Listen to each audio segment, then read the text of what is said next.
janvier au 1er février 2025, l'exposition Espace Observé a mis en lumière les œuvres percutantes de la structure Bilanga mobile. À travers ces créations, les artistes ont exploré l'espace sous toutes ses formes, offrant une expérience artistique riche en émotions et réflexions.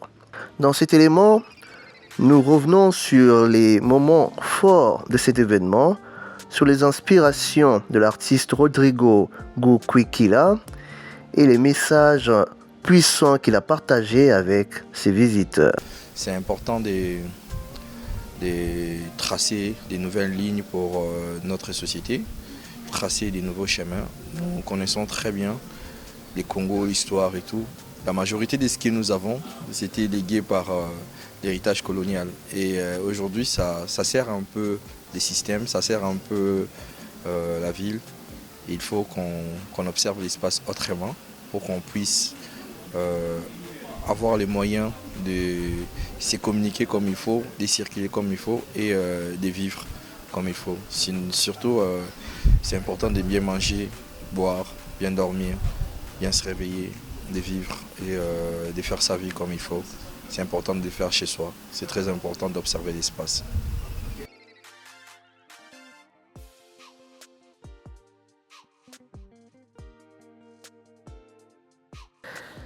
Qu'est-ce qui a inspiré le thème de la dite exposition et pourquoi avoir choisi le concept d'espace observé? C'est l'art dans l'environnement et l'environnement dans l'art. Nous observons notre imagination autour de la nature, autour de l'architecture, comment réfléchir aussi l'architecture du futur. Nous sommes en télé. Une télé, c'est à l'est de la ville de Kinshasa. C'est la partie, je peux dire la deuxième partie de Kinshasa qui a été développée dans le temps, parce que Kinshasa s'est limité à l'époque après justement Njili. Et aujourd'hui nous avons Tchangou, tout ça, Maluku, comme la partie de Kinshasa aussi. Nous sommes Kinois. Et de l'autre côté, nous sommes trop serrés. Et ici, on sent qu'il y a la circulation, il y a des montagnes, il y a la forêt, il y a tout ce qu'il faut pour vivre heureux, pour vivre aisé et tout. Et il faut bien observer les choses.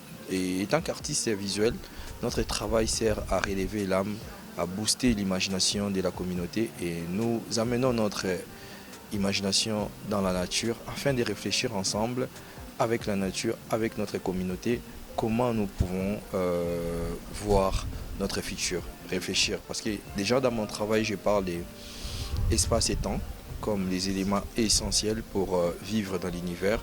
Et j'ai invité mes amis, artistes aussi, étant que curateur, étant qu'artiste visuel, pour réaliser cette exposition autour des Manoir Lodge à la Sablière, une télé, afin de réfléchir sur des montagnes, sur comment, comme j'ai dit, comment trouver le moyen des nouvelles architectures, des nouvelles perspectives de l'imagination.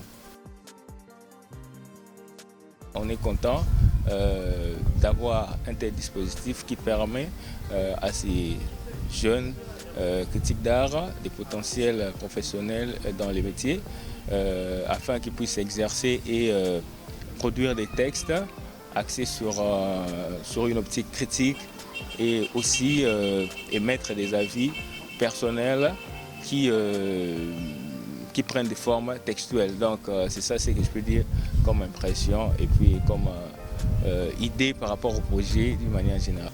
Moi, mon travail, c'est sur les questionnements identitaires. Je suis en train de susciter le public à pouvoir faire la reconnaissance sur l'histoire ainsi que la culture. Alors, à travers cette exposition, j'ai un peu réfléchi un peu plus loin à mettre en place une question sur comment cohabiter le monde moderne et le monde naturel.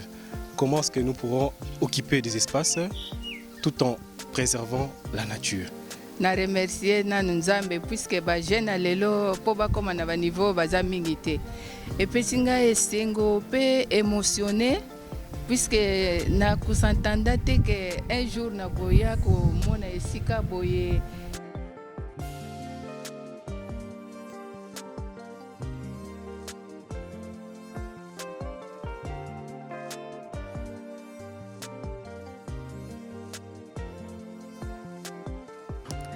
Quels sentiments ressentez-vous en observant les visiteurs interagir avec les œuvres de votre exposition?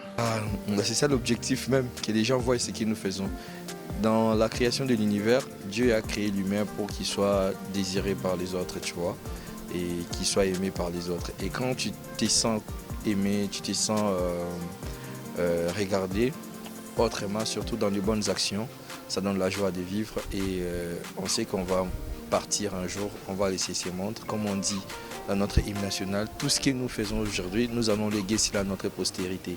Et nous le faisons pour l'héritage, nous le faisons pour la joie du quotidien. Et ça fait du bien de voir le monde, de voir, d'avoir des gens autour de toi qui te posent des questions sur ton existence, sur comment tu penses à la vie, comment tu penses au futur.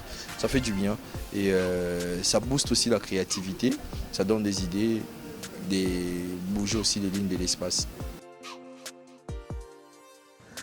Envisagez-vous de faire évoluer cette exposition dans d'autres lieux ou d'explorer le concept dans des différents formats à l'avenir? Oui, c'est une exposition qui va continuer. D'abord en télé, c'est la première édition. Nous allons réfléchir comment amener cela dans d'autres endroits tels que Mwanda, Angola, Bandundu, partout. Et ici, nous allons continuer. C'est dans le cadre de Bilanga Mobile, qui est notre structure de l'imagination, de structurer l'imaginaire. Donc nous allons continuer, on fait toujours. C'est ça, notre joie, c'est d'avoir encore une prochaine inspiration qui va nous porter encore des idées sur comment structurer encore la scène. Et c'est ça notre joie.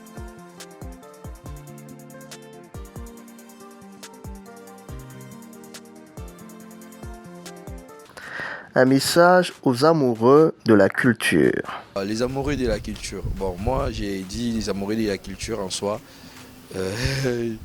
J'utilise pas ces termes, ouais, mais nous sommes tous amoureux de la culture vu que nous vivons le quotidien dans l'univers. Et j'aimerais bien que des gens puissent réfléchir. Dans notre pays, la réflexion est devenue un peu trop pauvre. Et on connaît très bien le problème, mais sinon, activons-nous à la nature. La nature a toutes les réponses à nos problèmes.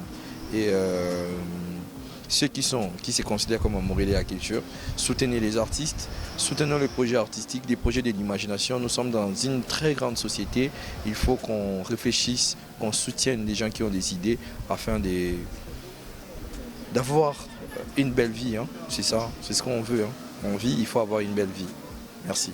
Avec la participation de 7 artistes et une trentaine d'œuvres exposées, Espace Observé s'affirme comme un carrefour où la créativité se déploie sous toutes ses formes. Chaque tableau, qui est une invitation à redécouvrir le monde à travers les yeux des artistes, offre une expérience visuelle inédite.